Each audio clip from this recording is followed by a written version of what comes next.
Hello दोस्तों। आज के इस वीडियो में हम लोग दिल्ली सल्तनत के 15 महत्वपूर्ण एमसीक्यू को देखेंगे। तो चलिए शुरू करते हैं अपने पहले प्रश्न को। पहला प्रश्न कह रहा है कि दिल्ली सल्तनत का वह शासक कौन था जिसका जन्म सिजेरियन या ऑपरेशन के माध्यम से हुआ था।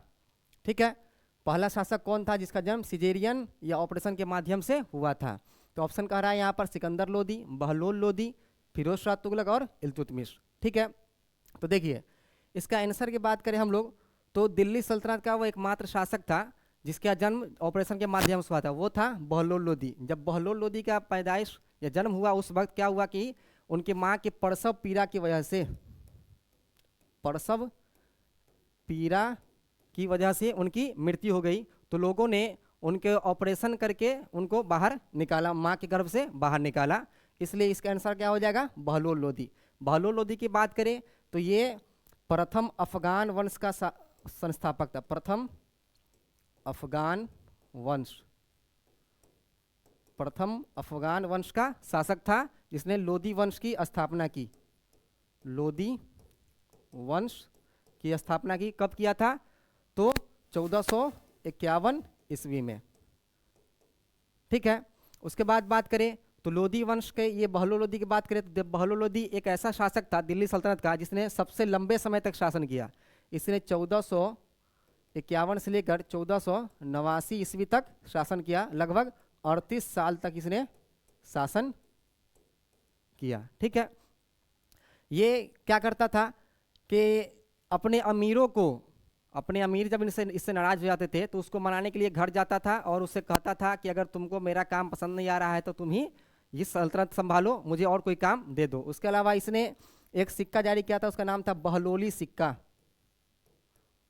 बहलोली सिक्का, जिसको जो अकबर के समय तक क्या रहा, चलता रहा। उसके अलावा बात करें तो इसके समय का सबसे महत्वपूर्ण उपलब्धि क्या हुआ कि इसने जौनपुर जौनपुर जौनपुर को दिल्ली सल्तनत में मिला लिया, जो 1394 ईस्वी से क्या था, नासिरुद्दीन महमूद के समय से ही अलग, दिल्ली सल्तनत से अलग था। उसको क्या किया, दिल्ली सल्तनत में मिला लिया। ठीक है, तो इसका आंसर क्या हो गया, बहलोल लोदी। कि दिल्ली सल्तनत का वह शासक कौन था जिसका जन्म सिजेरियन ऑपरेशन के माध्यम से हुआ था, तो ये बहलोल लोदी। लेकिन प्राचीन भारत में एक और शासक हुए हैं जिनका नाम था बिंदुसार, मौर्य सम्राट बिंदुसार। इनका जन्म भी ऑपरेशन के माध्यम से ही हुआ था, क्योंकि चाणक्य जो थे चंद्रगुप्त और चंद्रगुप्त मौर्य के गुरु, वो क्या करते थे, चंद्रगुप्त मौर्य के खाने में हल्का हल्का जहर देते थे हमेशा, कि अगर कभी उनको किसी तरह कोई जान से मारने के लिए अगर जहर दे तो उन पर वो कोई असर ना करे। तो एक दिन क्या हुआ कि बिंदुसार की माँ और चंद्रगुप्त मौर्य की पत्नी दुर्धरा ने उस खाना को खा लिया, जिसके वजह से उनकी मृत्यु हो गई। तो उनके मृत्यु के बाद क्या हुआ कि उनके गर्भ को ऑपरेशन के द्वारा चीर करके और बिंदुसार को बाहर निकाला गया। ठीक है, तो प्राचीन काल की बात करें तो कौन हो जाएगा, बिंदुसार। और मध्यकालीन भारत में कौन हो जाएगा, बहलोल लोदी। ठीक है, सिकंदर लोदी की बात करें तो सिकंदर लोदी बहलोल लोदी का बेटा था। इसका कार्यकाल की बात करें तो 1589 से 1489 से 1517 ईस्वी तक था। उसके अलावा फिरोज शाह तुगलक की बात करें तो ये 1351 ईस्वी से 1388 ईस्वी तक। और इल्तुतमिश की बात करें तो ये क्या था, 1211 ईस्वी से 1236 ईस्वी तक। ठीक है, इसके बाद देखते दूसरे प्रश्न को। तो दूसरा प्रश्न कह रहा है कि निम्न में से किस बहमनी सुल्तान ने राजधानी गुलबर्गा को बिदर स्थानांतरित किया था। ठीक है, तो बहमनी साम्राज्य की बात करें तो मोहम्मद बिन तुगलक के कार्यकाल में, मोहम्मद बिन तुगलक के कार्यकाल में ही 1347 ईस्वी में इसकी स्थापना क्या हुआ था, हसन गंगू नामक एक व्यक्ति ने किया था, अलाउद्दीन हसन बहमन शाह के नाम से। अलाउद्दीन हसन बहमन शाह की उपाधि धारण करके, बहमन शाह की उपाधि धारण करके किस वंश की स्थापना की? तो बहमनी वंश की स्थापना की। कब किया था? तो 1347 ईस्वी में। ठीक है, लेकिन इसने राजधानी कहाँ बनाया? तो बनाया उसको गुलबर्गा को। इसने राजधानी किसको बनाया? गुलबर्गा को। लेकिन बाद में जब 1419 ईस्वी में ताजुद्दीन फिरोज शाह जब तीसरी बार देवराय विजयनगर शासक देवराय प्रथम से जब हार गया तो अपने भाई के लिए क्या किया? इसने गद्दी को छोड़ दिया। तो उसका भाई कौन था जो शासक बना? वो था अहमद शाह बहमनी। इसको अहमद शाह प्रथम भी कहा जाता है, अहमद शाह प्रथम भी कहा जाता है। ये उस वक्त जो चिश्ती सूफी थे जिनका नाम था गेसू दराज बंदा नवाज, गेसू दराज बंदा नवाज के बहुत ही करीबी थे, इसलिए इनको क्या कहा जाता था? इनको भी अहमद शाह को वली कहा जाता था। वली कहा जाता था। अहमद शाह को क्या कहा जाता था? वली। इसने क्या किया? राजधानी को गुलबर्गा से हटाकर कहाँ ले गया? बीदर। राजधानी को गुलबर्गा से हटाकर कहाँ ले गया? बीदर। तो इसका आंसर क्या हो जाएगा? अहमद शाह बहमनी। ठीक है, उसके बाद देखते हैं तीसरे प्रश्न को। तीसरा प्रश्न कह रहा है एक ऊंट 1 पैसे में मिलता है लेकिन पैसा किसके पास है? उपर्युक्त कथन में से जियाउद्दीन बर्नी निम्नलिखित सुल्तानों में से किसके शासन की स्थिति का उल्लेख कर रहा है? ठीक है, तो जियाउद्दीन बर्नी की बात करें तो ये इतिहासकार थे। इनकी पुस्तक का नाम है तारीख ए फिरोज शाही। तारीख ए फिरोज शाही। तो इन्होंने क्या लिखा कि एक ऊंट 1 पैसे में मिलता है लेकिन पैसा किसके पास है? तो ये ऑप्शन है अलाउद्दीन खिलजी, कुतुबुद्दीन मुबारक शाह खिलजी, मोहम्मद बिन तुगलक और फिरोज तुगलक। तो ये कथन की बात करें तो ये कथन है अलाउद्दीन खिलजी के शासन काल के बारे में कहा जा रहा है, क्योंकि उस वक्त अलाउद्दीन खिलजी ने बाजार नियंत्रण प्रणाली अपनाया था और सारे वस्तुओं के मूल्य को कम कर दिया था। लेकिन हालात ऐसा था कि लोगों के पास पैसा था ही नहीं। 1 पैसा में ऊँट मिलता था लेकिन उतना पैसा भी लोगों के पास नहीं था। तो ये कथन किसके शासनकाल के बारे में कहा जा रहा है? तो ये अलाउद्दीन खिलजी के शासनकाल के बारे में कहा जा रहा है। इनके कार्यकाल की बात करें तो ये 1296 ईस्वी से 1320 ईस्वी तक था। इनको द्वारा ही बाजार नियंत्रण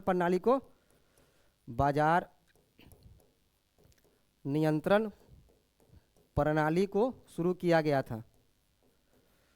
1296 ईस्वी में इन्होंने अपने चचा और ससुर जलालुद्दीन खिलजी की हत्या करके दिल्ली की गद्दी पर बैठा था। ठीक है, कुतुबुद्दीन मुबारक शाह खिलजी की बात करें तो ये 1316 से लेकर 1320 ईस्वी तक इसका शासनकाल था। ये अलाउद्दीन खिलजी का तीसरा बेटा था और इसने ही दिल्ली सल्तनत का ये पहला शासक हुआ जिसने खलीफा की उपाधि धारण की। खलीफा की उपाधि धारण की। उससे पहले जो भी सुल्तान हुए उन्होंने खलीफा के प्रतिनिधि के तौर पर शासन किया, लेकिन कुतुबुद्दीन मुबारक शाह खिलजी क्या किया? इसने खलीफा की उपाधि को धारण किया। ठीक है, उसका मोहम्मद बिन तुगलक की बात करिए, तुगलक वंश का शासक था। ठीक है, इसके कार्यकाल की बात करें तो 1325 से 1351 और फिरोज तुगलक इसका चचेरा भाई था जिसका कार्यकाल तो 1351 से लेकर के 1388 ईस्वी तक था। ठीक है, अगला प्रश्न कह रहा है अपनी लगभग 40 वर्षों की खानी और बादशाहियत के दौरान उसने कभी बाजार के लोगों, निम्न तबके के लोगों, संगीतकारों और विदूषकों से बातचीत नहीं की। यह कथन जियाउद्दीन बर्नी ने निम्नलिखित में से किस सुल्तान के संदर्भ में कहा है? ऑप्शन है नासिरुद्दीन महमूद, अलाउद्दीन खिलजी, बलबन और मोहम्मद बिन तुगलक। तो ये जो स्टेटमेंट दिया गया है इसकी बात करें तो ये बलबन के बारे में कहा गया है। 40 वर्षों की खानी, तो 20 साल जो ये 1246 से 1266 ईस्वी तक नासिरुद्दीन महमूद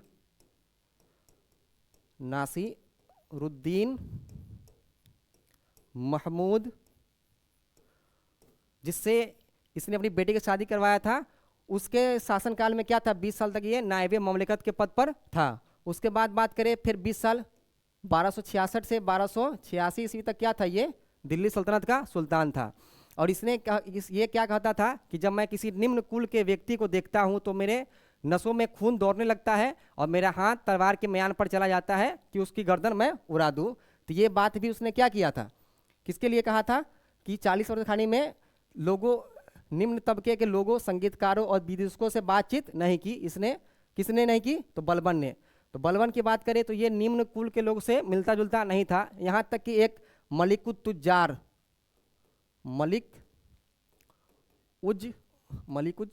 तुजार व्यापारियों के व्यापारियों के जो सरदार होते थे वो एक निम्न कुल का था, तो उससे क्या किया? उससे मिलने से भी इसने इनकार कर दिया। उसके अलावा जो इसका दीवान अर्ज था बलबन का, दीवान ए अर्ज सैन्य विभाग, इसका जो प्रमुख था उसका नाम था इमाद उल मुल्क, वो भी भारतीय मुसलमान था। तो जब बलबन ने बाद में इसका जांच कर, ये इसने कहा कि हम विदेशी हैं, लेकिन जब बाद में जांच करवाया तो मालूम चला कि ये भी क्या है? भारतीय कुल का मुसलमान है, इसलिए इससे भी बाद में बातचीत करना ये धीरे धीरे छोड़ दिया। ठीक है। उसके बाद बात करें तो बलबन की, तो बलबन ने क्या किया? अफरासियाब वंशज को, अफरासियाब वंश, अपने वंश को ईरान के पौराणिक कथा के जो कहानियों के जो शहंशाह वंश था अफरासियाब, उससे अपने आप को जोड़ा। ठीक है। और नियाबत खुदाई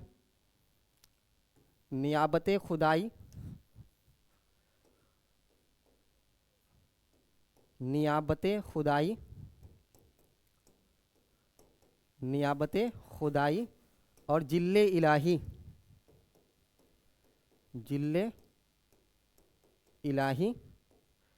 नियाबत खुदाई और जिल्ले इलाही अपने आप को कहा। नियाबत खुदाई मतलब ईश्वर का प्रतिनिधि और जिल्ले इलाही मतलब ईश्वर का प्रतिछाया। उसके बाद बात करें तो वाला बलबन का कार्यकाल 1266 से लेकर 1286 ईस्वी तक था, और इसने सल्तनत में सजदा और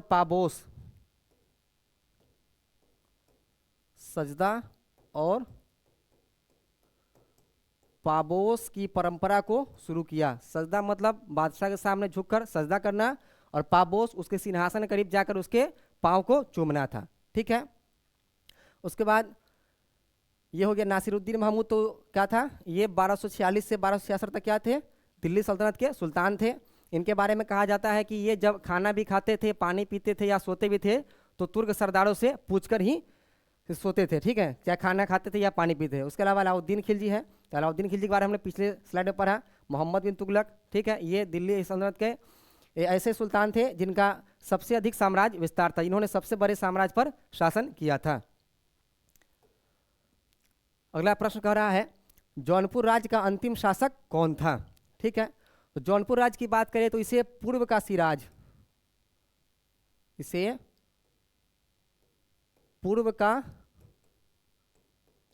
कहा जाता था।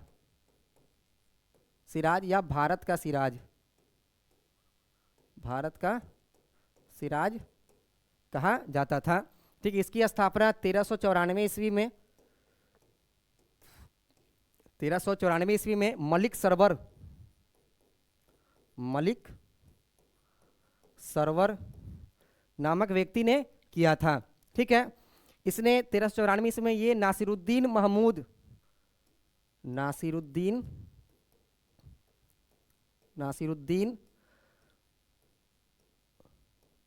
महमूद जो तुगलक वंश का आखिरी शासक था, उसके कार्यकाल में ये उसके दरबार में रहता था। और इसने क्या किया था, जौनपुर में इसको एक सूबेदार के तौर पर बनाकर उसको वहां भेजा था। लेकिन 1398 ईस्वी में तैमूर के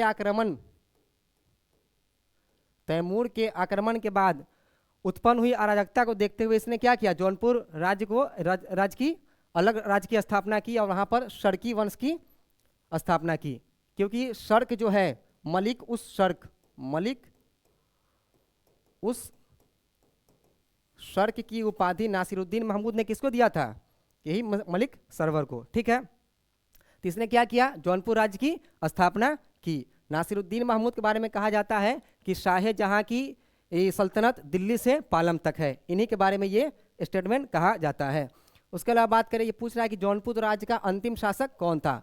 तो ये हो जाएगा हुसैन शाह। ठीक है, क्योंकि 1484 ईस्वी में बहलोल लोदी ने बहलोल लोदी ने क्या किया था? हुसैन शाह से जौनपुर राज्य को जीत करके और दिल्ली सल्तनत में मिला लिया था। तो इसका आंसर क्या हो जाएगा? हुसैन शाह। ठीक है, उसके बाद बात करें अगले प्रश्न के। अगला प्रश्न कह रहा है कुतुबुद्दीन ऐबक के संबंध में निम्नलिखित कथनों पर विचार कीजिए। यह एक तुर्क गुलाम था, इसने दिल्ली को अपनी राजधानी बनाया और उसने तराइन के युद्ध के बाद भारत में सल्तनत का विस्तार किया। उपर्युक्त कथनों में से कौन सा या से सही नहीं है या है? केवल एक, केवल दो, केवल एक, तीन, उपर्युक्त सभी। तो देखिए कुतुबुद्दीन ऐबक की बात करें तो ये दिल्ली सल्तनत कहिए या गुलाम वंश, दिल्ली सल्तनत का जो पहला वंश था, गुलाम वंश का संस्थापक था, वंश का संस्थापक। इसने 1206 ईस्वी में गुलाम वंश की नींव डाली थी। तो इनके बारे में कहा जा रहा है कि यह एक तुर्क गुलाम थे। तो चूंकि ये मोहम्मद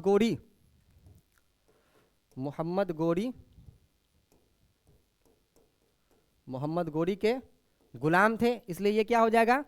ये ऑप्शन सही हो जाएगा। ठीक है, उसने दिल्ली को अपनी राजधानी बनाया। तो देखिए कुतुबुद्दीन ऐबक के बारे में है कि इन्होंने दिल्ली को राजधानी नहीं बनाई, इन्होंने लाहौर से ही शासन किया, लाहौर से ही क्या किया? भारत पर शासन किया और लाहौर को ही अपनी राजधानी बनाया। इसलिए क्या हो जाएगा? ये ऑप्शन गलत हो जाएगा, क्योंकि दिल्ली राजधानी बनाने वाला सुल्तान इल्तुतमिश थे, जिन्होंने राजधानी को दिल्ली बनाया था। उसने तराइन युद्ध के बाद भारत में सल्तनत का विस्तार किया।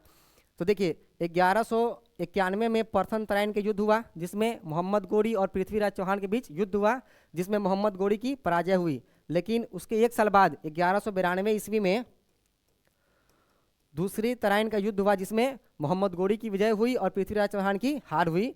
तो उसके बाद क्या किया? कोहराम एक जगह था, कोहराम का गवर्नर बना दिया किसको? कुतुबुद्दीन ऐबक को। और मोहम्मद गोरी कहाँ चला गया? वापस गजनी चला गया। तो इस हिसाब से क्या हो जाएगा? उसके बाद 1192 से लेकर 1206 तक उसने क्या किया? पूरे साम्राज्य का विस्तार ही करता रहा। ठीक है, तो इस हिसाब से ये ऑप्शन भी क्या हो जाएगा? सही हो जाएगा। तो क्या हो गया यहाँ पर आंसर? 1 और 3।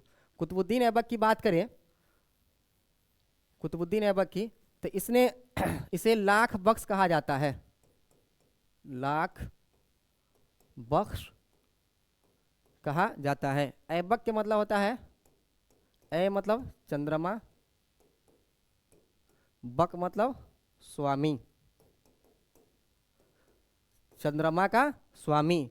इसे एब केशल भी कहा जाता है, एब केशल, क्योंकि इसका एक उंगली टूटा हुआ था, तो एब केशल दूल्हे कहा जाता है, इसलिए इसको क्या कहा जाता था? एब केशल, क्योंकि कुतुबुद्दीन ऐबक की एक उंगली टूटी हुई थी, इसलिए इसको एब केशल भी कहा जाता है। उसके अलावा बात करें तो इसने कुतुब मीनार का निर्माण करवाया,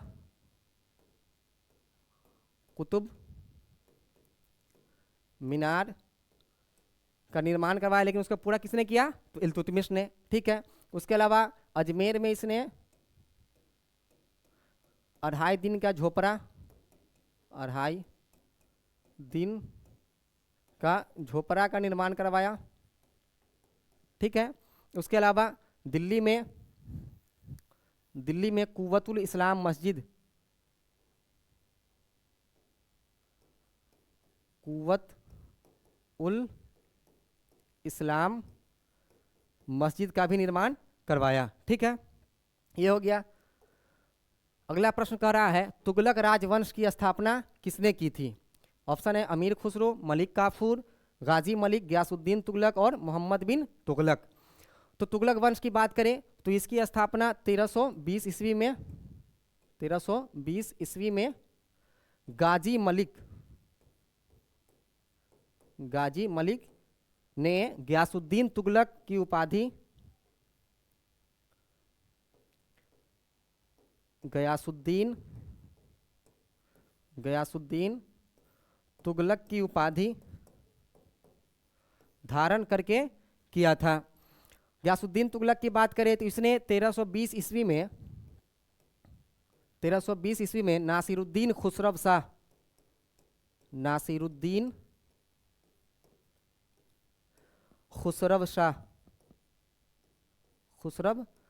शाह को हरा करके, खिलजी वंश के आखिरी शासक को हरा करके क्या किया, दिल्ली सल्तनत में 1320 ईस्वी में तुगलक वंश की नींव डाली। नासिरुद्दीन खुसरव शाह की बात करें तो ये एक भारतीय मुसलमान थे, भारतीय मुसलमान, ठीक है।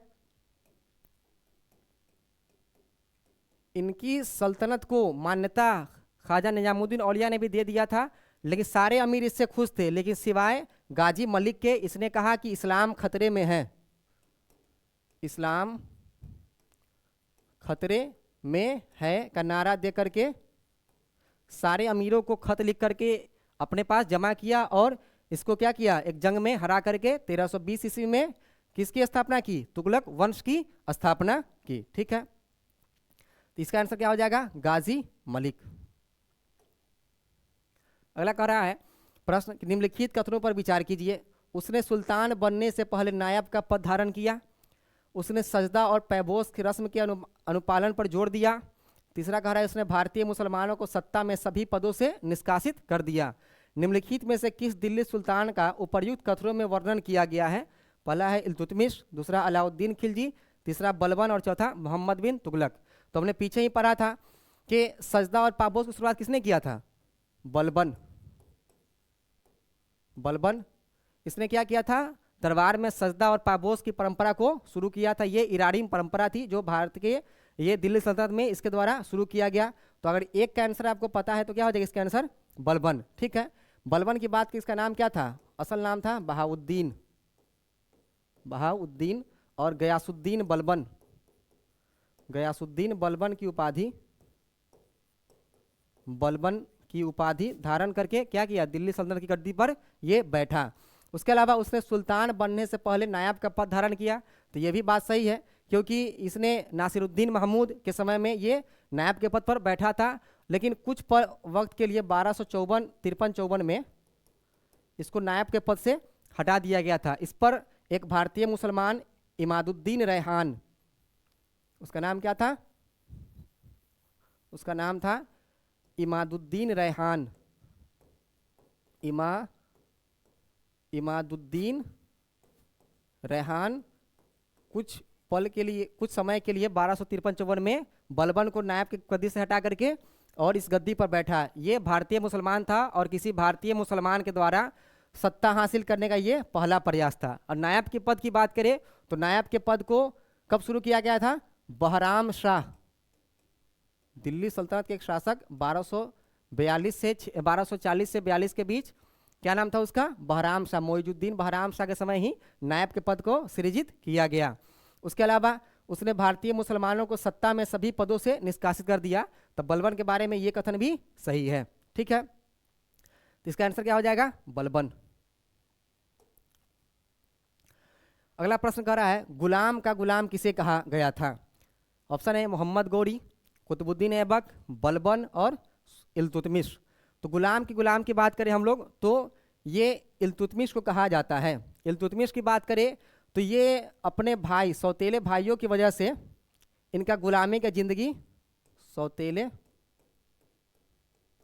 भाइयों की वजह से इनकी गुलामी का जिंदगी को शुरुआत हुई, क्योंकि सौतेले भाई इनको पसंद नहीं करते थे। इन्होंने एक व्यापारी के हाथों इनको बेच दिया था, ठीक है। और धीरे धीरे ये कहाँ पहुंचे, जलालुद्दीन चुस्तकबा के पास। जलालुद्दीन चुस्तकबा एक दास व्यापारी था, उसके पास से पहुंचे और ये गजनी लेकर आए गए। गजनी में क्या हुआ कि मोहम्मद गौरी को ये इल्तुतमिश पसंद आ गए, लेकिन क्या हुआ कि जब उन्होंने उसका दाम पूछा तो बहुत ज़्यादा लगा महंगा। तो उन्होंने कहा कि भाई इस गुलाम को इस गजनी में नहीं बेचा जा सकता, इस पर पाबंदी लगा दी कि इस गुलाम को बेचने पर। बाद में क्या हुआ कि कुतुबुद्दीन ऐबक को ये गुलाम पसंद आ गया। तो कुतुबुद्दीन ऐबक ने कहा, उसका दाम पूछा तो मालूम चला कि भाई इस पर तो सुल्तान ने पाबंदी लगा दिया कि ये बेचा नहीं जा सकता। तो चूंकि कुतुबुद्दीन ऐबक सुल्तान मोहम्मद गौरी के बहुत करीबी थे, इसलिए उन्होंने कहा कि हुजूर हमको ये दास पसंद आ गया है। तो उन्होंने कहा कि ठीक है, ये यहाँ नहीं बिकेगा, गजनी में इसका बेचने पर पाबंदी है, तुम इसको दिल्ली ले जा करके खरीद सकते हो। तो फिर इनको दिल्ली लाया गया और यहाँ पर इनको कुतुबुद्दीन ऐबक द्वारा 1 लाख दिनार में, एक लाख टंका में खरीदा गया था, ठीक है। तो ये किसके गुलाम हुए, कुतुबुद्दीन ऐबक के, और कुतुबुद्दीन ऐबक किसके गुलाम थे? कुतुबुद्दीन ऐबक मोहम्मद गौरी के गुलाम थे। तो क्या हो गया, ये कुतुबुद्दीन ऐबक गुलाम और कुतुबुद्दीन ऐबक किसके गुलाम? मोहम्मद गौरी के, इसलिए इनको क्या कहा जाता था? गुलाम का गुलाम कहा जाता था। ठीक है, उसके अलावा बात करें कुतुबुद्दीन ऐबक, तो ये इसका आंसर क्या हो जाएगा? इल्तुतमिश। ठीक है, अगला प्रश्न कह रहा है कि जब यह सुल्तान अपने वस्त्र और बिछावन बदलता था, उन्हें बेचा जाता था और उससे प्राप्त धन अनाथ लड़कियों को दहेज के रूप में दिया जाता था। इस लोदी सुल्तान की पहचान कीजिए। पहला ऑप्शन कह रहा है इब्राहिम लोदी, बहलोल लोदी, सिकंदर लोदी और मलिक काला। तो देखिए, इसका सही आंसर की बात करें तो इसका आंसर हो जाएगा सिकंदर लोदी, क्योंकि सिकंदर लोदी सबसे कट्टर सुल्तान था, लेकिन इसने क्या किया कि कुछ कल्याणकारी कार्य किए। जैसे ये अपना जब वस्त्र और बिछावन बदलता था, उसको बेच करके वहाँ की लड़कियों को शादी के, अनाथ लड़कियों को शादी के लिए दहेज के रूप में दिया जाता था। सिकंदर लोदी की बात करें तो इसका कार्यकाल है 1489 से 1517 ईस्वी तक। इसका असल नाम की बात करें तो इसका नाम हो जाएगा निजाम खां। निजाम खां।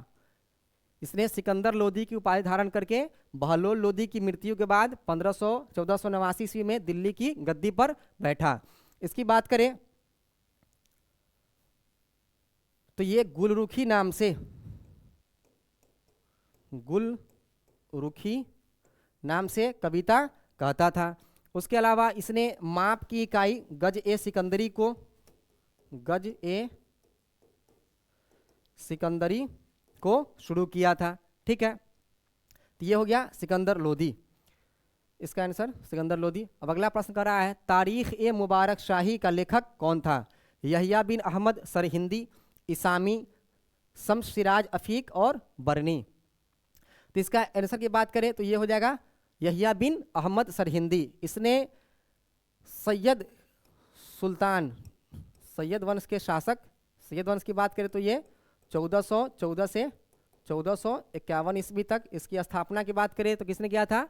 तो खिज्र खां।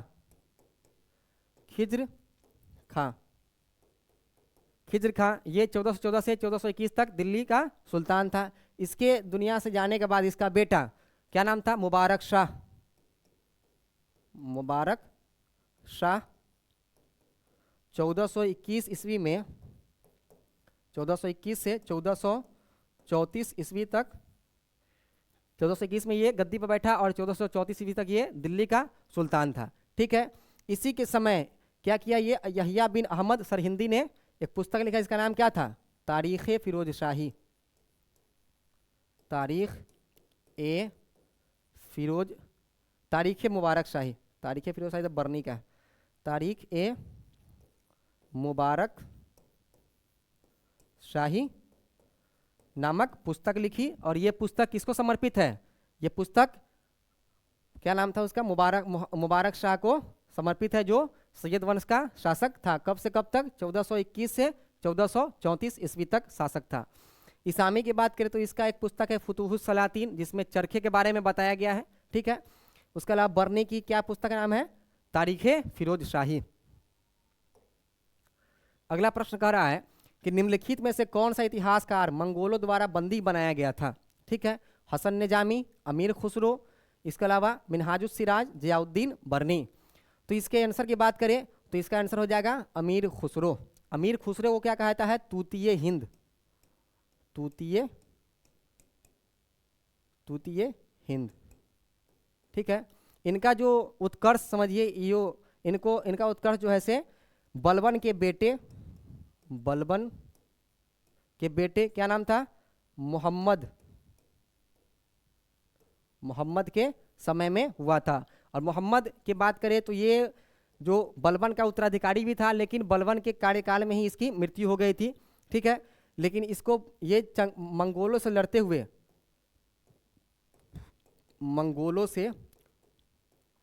हुए, कम 1280-81 के आसपास ये इसकी मृत्यु हो गई। और जब इसकी मृत्यु उस जंग में हुई तो क्या किया गया? अमीर खुसरो को भी बंदी बना लिया गया। वहाँ से ये किसी तरह से वहाँ से वो भागकर आए और कुछ दिन बलबन के दरबार में रहे, बाद में अलाउद्दीन खिलजी के दरबार से ये अलाउद्दीन खिलजी के दरबार में रहने लगे। ठीक है, इनको तूतीय हिंद कहा जाता है। और बात करें हसन निजामी की, तो इनकी पुस्तक का नाम है ताजुल मासीर। ताजुल मासीर। हसन निजामी की बात करें तो ये कुतुबुद्दीन ऐबक के दरबार में रहते थे, और कुतुबुद्दीन ऐबक को जो 1208 में गुलामी से मुक्ति का जो फरमान प्राप्त हुआ था गयासुद्दीन महमूद के द्वारा, गजनी के शासक थे, वो फरमान लाने वाला ये हसन निजामी ही थे। ठीक है, उसके अलावा मिनहाजुस सिराज, मिनहाजुस सिराज की बात करें तो ये एक पुस्तक लिखे थे तबकात नासिरी, उन्हीं के द्वारा लिखी गई पुस्तक है। उसके अलावा बात करें जियाउद्दीन बरनी, तो ये तारीख फिरोज शाही के लेखक हैं। ठीक है, अगला प्रश्न कह रहा है कि उस पुस्तक का नाम बताइए जो दिल्ली सल्तनत के इतिहास के बारे में उस बिंदु से शुरू होती है जहां से मिनहाजुस सिराज ने अपनी पुस्तक को समाप्त किया था। उस पुस्तक का नाम बताइए जो दिल्ली सल्तनत के इतिहास के बारे में उस बिंदु से शुरू होती है जहां मिनहाजुस सिराज ने अपनी पुस्तक को समाप्त किया था। यहाँ दे रहा है ताजुल मासीर, तारीख फिरोज शाही, फतिया इबरिया और तबकात महमूद शाही। तो ताजुल मासीर की बात तो हम लोग पीछे अभी किए हैं, किनके द्वारा लिखा गया था, ये हसन निजामी के द्वारा। ठीक है, तारीख फिरोज शाही ये किसका है, बरनी का। ठीक है, तो मिनहाजुस सिराज की पुस्तक का नाम क्या था, तबकात नासिरी, तबकात ए नासिरी। ठीक है, तबकात नासिरी। तो तबकात नासिरी किसको समर्पित है, तो ये नासिरुद्दीन महमूद, नासिरुद्दीन महमूद को समर्पित है, महमूद को समर्पित है, जो 1246 से लेकर के 1266 ईस्वी तक दिल्ली के सुल्तान थे, इनको ये समर्पित है। उसके अलावा बात करें तो इनकी ये पुस्तक जो है 1260 ईस्वी में समाप्त हो जाती है, लेकिन उसके बाद 1266 ईस्वी से बलबन के सुल्तान बनने से एक किताब का आरंभ होता है, उसका नाम क्या है, तारीख ए फिरोज शाही, जिसके लेखक कौन है, जियाउद्दीन बरनी। ये इस बीच के कार्यकाल जो 6 साल के बीच में क्या हुआ इसकी खबर किसी को नहीं है, क्योंकि मिनहाजुस सिराज की पुस्तक तबकात नासिरी 1260 में खत्म हो गई और 1266 में किसकी पुस्तक स्टार्ट हुआ, तारीख मुबारक शाही, जिसके लेखक कौन है, जियाउद्दीन बरनी। तो इसका आंसर क्या हो जाएगा, तारीख ए फिरोज शाही। अगला प्रश्न कह रहा है जौनपुर में शर्की राज्य स्थापित किया था किसके द्वारा, अहमद, अब्दुल्ला मोहम्मद शाह, अबू बकर शाह, मलिक सरवर और मलिक मुबारक ने। तो इसके आंसर की बात करें तो हम लोग पहले ही बात कर चुके हैं, इसका आंसर क्या हो जाएगा, मलिक सरवर। मलिक सरवर, इसकी स्थापना 1394 ईस्वी में मलिक सरवर द्वारा जौनपुर राज्य की स्थापना की गई थी। इसको मलिक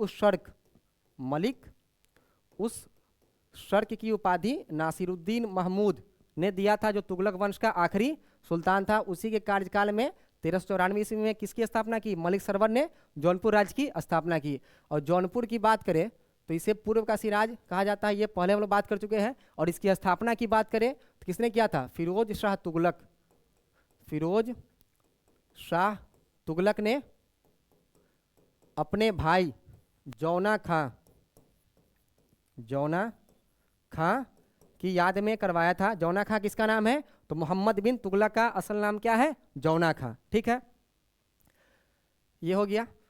और आखिरी प्रश्न कर रहा है दिल्ली में सुल्तानगढ़ी का निर्माण किसने किया, इल्तुतमिश, बलबन, रजिया और फिरोज तुगलक। तो इसके बात करें तो सुल्तानगढ़ी का जो मकबरा है, किसी कब्र के ऊपर जो इमारत बनाया जाता है उसे मकबरा कहा जाता है। तो ये सुल्तानगढ़ी का मकबरा की निर्माण इल्तुतमिश के द्वारा किया गया था, इल्तुतमिश, जिसमें इसमें जो कब्र है वो है किसकी, इल्तुतमिश के बेटे नासिरुद्दीन महमूद की, नासिरुद्दीन मोहम्मद की, नासिरुद्दीन मोहम्मद की। ठीक है, इसके मृत्यु कब हुई, ये अवध का सूबेदार था और मंगोलों से लड़ते हुए इसकी मृत्यु हो गई। इसीलिए पहला जो दिल्ली में मकबरा बना वो किसका था, नासिरुद्दीन मोहम्मद का। किसके द्वारा बनवाया गया, इल्तुतमिश के द्वारा। इसलिए इल्तुतमिश को क्या कहता है, मकबरों का पितामह, मकबरों का पितामह। असल जो इल्तुतमिश के बाद उत्तराधिकारी बनने वाला था यही था नासिरुद्दीन मोहम्मद, लेकिन इसकी मृत्यु हो गई। बाद में इल्तुतमिश ने क्या किया, अपनी बेटी रजिया को दिल्ली का सुल्तान बनाया। और इल्तुतमिश के समय ही बंगाल में विद्रोह हुआ था, हुसामुद्दीन एवाज के द्वारा, जिसने गयासुद्दीन की उपाधि धारण करके दिल्ली के बंगाल गद्दी पर बैठा था। उसी के समय क्या हुआ, ये विद्रोह हुआ, जिसको दबाने का काम किसने किया, नासिरुद्दीन मोहम्मद के द्वारा, जो उस वक्त अवध का सूबेदार था, जिसने इस विद्रोह को दबाया था। ठीक है, हम लोगों ने 15 प्रश्न को देख लिया है। अगर आप और जो बचा आखिर कुछ बस और बचे हुए हैं, इसको हम लोग अगली वीडियो में बात करेंगे। बहुत बहुत शुक्रिया।